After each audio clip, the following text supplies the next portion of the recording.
Naslednje vprašanje nam je postavila Ksenija. Ali lahko iz popolnega začetnika postaneš profesionalen pevec, če res trdo vadiš? Ja, lahko.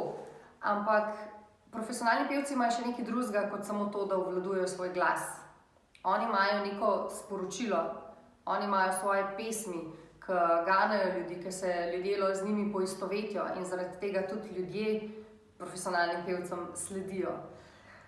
Torej, kar se tiče same pevske tehnike, to se res lahko nauči vsak. To je tako kot ples. Res, vsak se lahko nauči trojno pirueto, če bo treniral, a ne?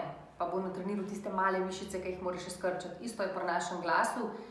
Če boš ti treniral svoj glas, boš v določenem času ga res čutil in res obvladoval. To je ena komponenta, ne? Ampak to ti še v bistvu ne prinese nekih fanov, ker ljudje tudi, če ti ful dobro poješ, je tako, ok, se pač dobro poje.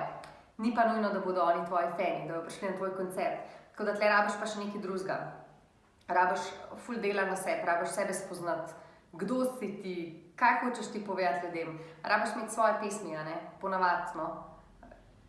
Ne, zdaj fajn je, če jih sama pišeš, ali pa če ti je kdo drug, a ne? Ampak pesmi so tiste, s katerimi se ljudje tudi poistovetijo, ne? In tako imaš tudi lahko svoje koncerte. Tako da ja, če si vzameš ful let in da imaš jasno vizijo, da imaš jasen cilj, da rečeš, le jaz hočem to postati, vidiš se že, ko boš to počela in potem greš. Prek vseh padcev, prek vsega tega, da te ljudje in nastopaš, pa te kritizirajo, pa pišejo o tebi slabo. Karkoli slišiš, veš, kje je tvoj cilj in greš.